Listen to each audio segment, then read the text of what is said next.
అందరికీ నమస్కారం. చంద్రబాబు నాయుడు గారు మతాలకి అన్ని మతాలని గౌరవించే వ్యక్తి నారా చంద్రబాబు నాయుడు గారు. ఏ మతానికి కూడా అన్యాయం చేయనటువంటి వ్యక్తి. ఆ విధంగానే క్రిస్టియన్లకి ఆ రోజుల్లో చంద్రన్న తోప ఇచ్చాడు, ముస్లింలకు చంద్రన్న తోప ఇచ్చాడు, హిందువులకు చంద్రన్న తోప ఇచ్చాడు.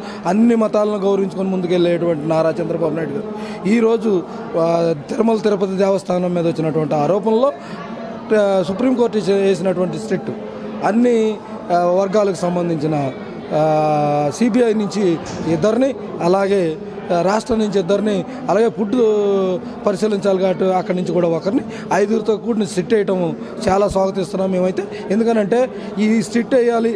సుప్రీంకోర్టుకి వెళ్ళినటువంటి సుబ్బారెడ్డి మాజీ టీటీడీ చైర్మన్ అయినప్పుడు కూడా సుప్రీంకోర్టుకి వెళ్ళినప్పుడు నేను మాజీ టీటీడీ చైర్మన్ని, ఇందులో జరుగుతున్నటువంటి అంతా కూడా చంద్రబాబు మాట్లాడుతున్న అంత అబద్ధాలు అని చెప్పి వెళ్ళేటప్పుడు నువ్వు నీ మెన్షన్ చేయాల్సిన పేరుని మెన్షన్ చేయకుండా సుబ్బారెడ్డిగా ఒక సామాన్యుడిగా నువ్వు అక్కడ ఇవ్వటం వల్ల నువ్వు చేసిన మోసాలన్నీ బయటపడితే టీటీడీ చైర్మన్ అని సుప్రీంకోర్టు పిటిషన్లో నీ పేరు పెట్టకపోకుండా ఉంటేనే మంచిదని ఉద్దేశంతో నువ్వు వాళ్ళ సుప్రీంకోర్టుకి ఆ విధంగా నువ్వు ముందుకు తీసుకెళ్ళావు. నీవు టీటీడీ మాజీ చైర్మన్ అని వేసుకుంటే ఖచ్చితంగా నీ అవినీతి అంతా బయటకు వచ్చేది. నువ్వు చేసే నానా అగచాట్లు చాలామందిని ఇబ్బంది పెట్టారు. టీటీడీ చైర్మన్గా ఉన్నప్పుడు తిరుపతిని బస్సు పెట్టించింది మొట్టమొదట బొమ్మన కరుణాకర్ రెడ్డి అయితే, రెండవ అతను ఈ సుబ్బారెడ్డి కానీ కరుణాకర్ కానీ జగన్మోహన్ రెడ్డి బంధువులే. తిరుపతి మొత్తం జగన్మోహన్ రెడ్డి బంధువులు అందరూ కూడా దోచుకుతున్న జగన్మోహన్ రెడ్డి బంధువులు మొత్తం కూడా టీటీడీ వ్యవస్థను మొత్తాన్ని బస్సు పెట్టించి ఈరోజు తిరుపతి వెంకటేశ్వర స్వామి ఇలా భక్తుల మనోభావాలకి దెబ్బతినడానికి కారణం అప్పట్లో బొమ్మన కరుణాకర్ రెడ్డి, ఇప్పుడు సుబ్బారెడ్డి, ఓవరాల్గా వీళ్ళందరినీ నడిపించినటువంటి జగన్మోహన్ రెడ్డి చేసినటువంటి తప్పులు కోకోలులా అక్కడ ఉన్నాడు ప్రశ్నలు. తిరుపతి యొక్క భ్రష్టు పెట్టించి తిరుపతిలో భోజనం బాగాలేదు, లడ్డూ బాగాలేదు, అక్కడ ఉన్నటువంటి ఏది కూడా బాగోకుండా చేసినటువంటి జగన్మోహన్ రెడ్డి ఈరోజు సుప్రీంకోర్టులో దొరికిపోతున్నాడు. ఎలా దొరికిపోతున్నాడు అంటే ఈ 5గురితో కూడిన కమిటీ ఏదైతే వేశారో ఆ కమిటీలో మొత్తం తేటతెల్లమైంది. ఆల్రెడీ తేటతెల్లమైంది. లడ్డూని పరీక్షించారు. ఆ లడ్డూలోని ప్యాట్ ఉందని, గొడ్డుకో ఉందని నిర్ధారించారు. ఇప్పుడు సుప్రీంకోర్టులో కూడా అది తేలింది. అలాగే సుప్రీంకోర్టు ఇచ్చినటువంటి 5గురు ఏదైతే ఉందో ఒక కమిటీ, 5 మెంబర్స్ కమిటీ ఉందో ఆ కమిటీలో కూడా జగన్మోహన్ రెడ్డి బండారం మొత్తం బయటకు వచ్చింది.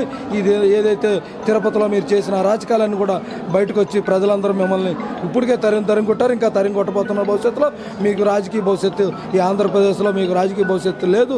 నువ్వు లండనో లేకపోతే బెంగళూరు ప్యాలెస్కే పరిమితం అవ్వాల్సిందే తప్పితే రాష్ట్రంలోకి వచ్చి ప్రజల్లో తిరిగే పరిస్థితి లేదు. వైఎస్ఆర్ కాంగ్రెస్ పార్టీ కార్యకర్తలు కూడా నిన్ను పలకరించి నిన్ను చూసే పరిస్థితిలో లేడు. నువ్వు ఎక్కడికి వచ్చినా సరే వైఎస్ఆర్ కాంగ్రెస్ ఈ పార్టీలు ఉన్నావేంటా అని బాధపడుతున్నారు.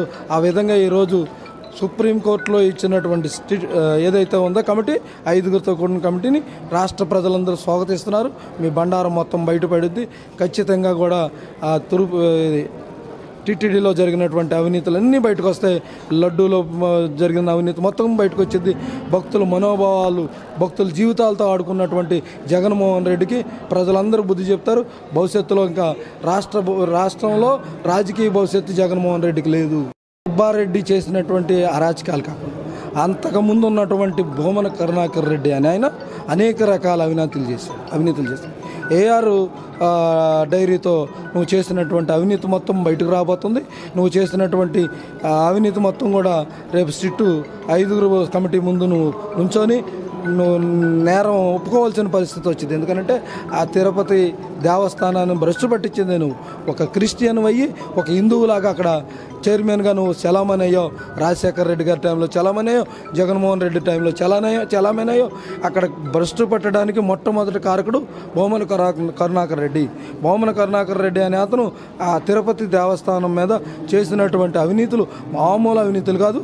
బస్సు టిక్కెట్ల మీద కూడా ఆర్టీసీ బస్సు టిక్కెట్ల మీద కూడా తిరుపతి పైకి వెళ్ళే బస్ టికెట్ల మీద కూడా క్రిస్టియన్ ముద్రలేసినటువంటి ఆ టైంలో ఉన్నటువంటి కరుణాకర్ రెడ్డి, అతను ముఖ్యంగా బొమ్మన కరుణాకర్ రెడ్డి అనే అతను క్రిస్టియన్ కావటం వల్ల రాజశేఖర రెడ్డి గారు కానీ జగన్మోహన్ రెడ్డి గారు కానీ జగన్మోహన్ రెడ్డి గారు పూర్తిగా వారి బంధువుల్ని ఇక్కడ టీటీడీలో పెట్టి మొత్తం కూడా అవినీతికి అలాగే కల్తీలకి అక్కడ ఉన్న భక్తుల మనోభావాలకి దెబ్బతినడానికి ముఖ్యంగా కూడా భూమన కరుణాకర్ రెడ్డి యొక్క అవినీతి బయటపడిపోతుంది.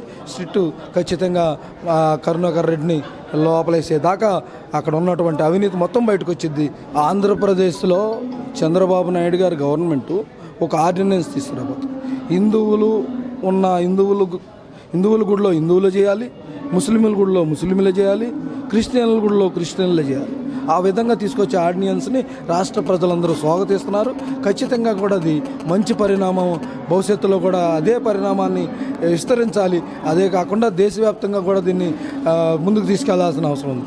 ఏ మతానికి సంబంధించి వెంకటేశ్వర స్వామికి సంబంధించిన వీర భక్తుడిని వెంకటేశ్వర స్వామి దగ్గరికి వెళ్ళేటప్పుడు వెంకటేశ్వర స్వామి భక్తులు అక్కడ ఉద్యోగస్తులు ఉంటే నన్ను జాగ్రత్తగా తీసుకెళ్ళి అప్పచెప్తాను. వేరే మతస్థులను అక్కడ పెట్టి అనేకమైన రకాలుగా ఇదంతా కూడా జరిగింది. అప్పట్లో భూమన కరుణాకర్ రెడ్డి అనే అతను పెట్టడం వల్ల కొంతమంది క్రిస్టియన్లు దాంట్లో దూరడం ఉంది.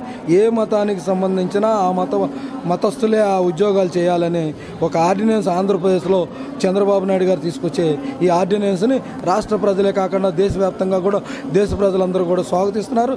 చంద్రబాబు నాయుడు గారు ఏది చేసినా సరే, ముఖ్యంగా ఈ చంద్రబాబు గారు చేసేది ప్రతి ఒక్కటి కూడా ఆలోచించి చేసే వ్యక్తి కాబట్టి నారా చంద్రబాబు నాయుడు గారు ఈ ఆర్డినెన్స్ని రాష్ట్ర ప్రజలందరూ స్వాగతిస్తున్నారు.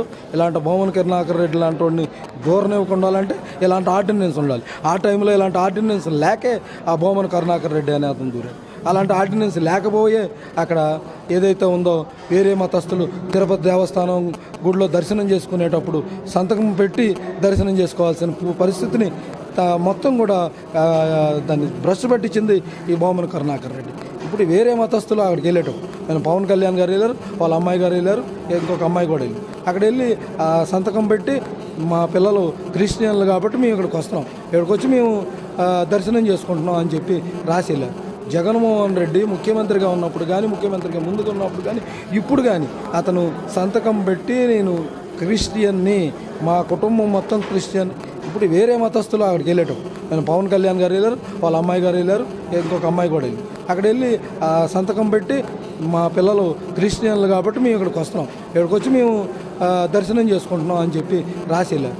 జగన్మోహన్ రెడ్డి ముఖ్యమంత్రిగా ఉన్నప్పుడు కానీ ముఖ్యమంత్రిగా ముందుగా ఉన్నప్పుడు కానీ ఇప్పుడు కానీ అతను సంతకం పెట్టి నేను క్రిస్టియన్ని, మా కుటుంబం మొత్తం క్రిస్టియను, మా పెద్దలు పూర్వీకులు క్రిస్టియను, నేను క్రిస్టియన్ని, 4 గోడల మధ్య నేను బైబిల్ చదువుతున్నాను అని చెప్పుకున్న నువ్వు తిరుపతి దేవస్థానంలోకి నువ్వు ఏదైతే దర్శనం చేసుకోవడానికి వెళ్ళేటప్పుడు నువ్వు ఖచ్చితంగా అది పాటించి వెళ్ళాల్సింది తప్పితే పాటించకుండా వెళ్ళటం అనేది పవన్ కళ్యాణ్ చూసుకొని బుద్ధి తెచ్చుకోవాలి.